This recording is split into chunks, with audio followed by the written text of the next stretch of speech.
গত 23 ফেব্রুয়ারি হবিগঞ্জের মাধবপুর উপজেলার তেলিয়াপাড়া চা বাগান ব্যবস্থাপক দেওয়ান বাহাউদ্দিন লিটনের গাড়িতে হামলা ও ভাঙচুর চালায় শ্রমিকদের একাংশ। মূলত বাগানের পঞ্চায়েত কমিটির দুই পক্ষের দ্বন্দ্বে এমন ঘটনাটি ঘটেছে বলে দাবি শ্রমিকদের। ঘটনার পর থেকে বাগানে চরম উত্তেজনা বিরাজ করছে। 2018 সালের 24শে জুন নির্বাচন হয়। নির্বাচন হওয়ার পরে এই পর্যন্ত কোনো নির্বাচন হইতেছে না। আমরা মহিলা প্রায় 24 জন ছিলাম, গিয়ে বলতেছে তোমরা কে কইছে এখানে কাজে আইতে, কে জন্য তোমরা কাজে আইসো? আমরা বলতেছি যে আমরা কাজ না করলে তো কোম্পানি আমাদেরকে টাকা দিবে না।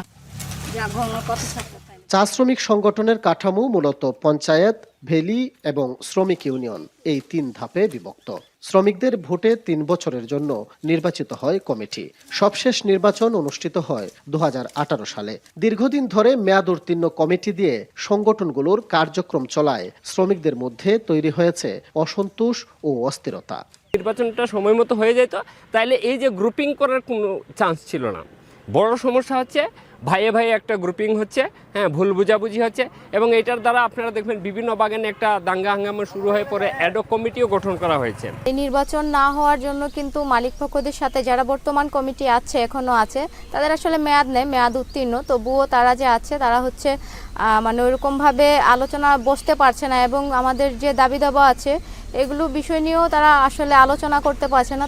বর্তমানে নেতৃত্বে থাকা নেতাদের দাবি, নির্দিষ্ট সময়ে নির্বাচনের জন্য 2022 সালেই শ্রমিক অধিদপ্তরকে চিঠি দিয়েছিলেন তারা। তবে নানা জটিলতায় নির্বাচন হয়নি। নির্বাচনের খরচ নিয়েও তৈরি হয়েছে জটিলতা।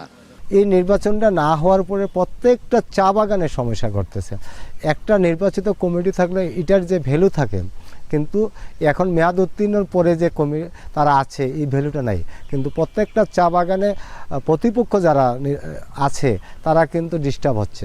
1948 সালে প্রতিষ্ঠিত চা শ্রমিক ইউনিয়নের সদস্য সংখ্যা বর্তমানে প্রায় 1 লাখ।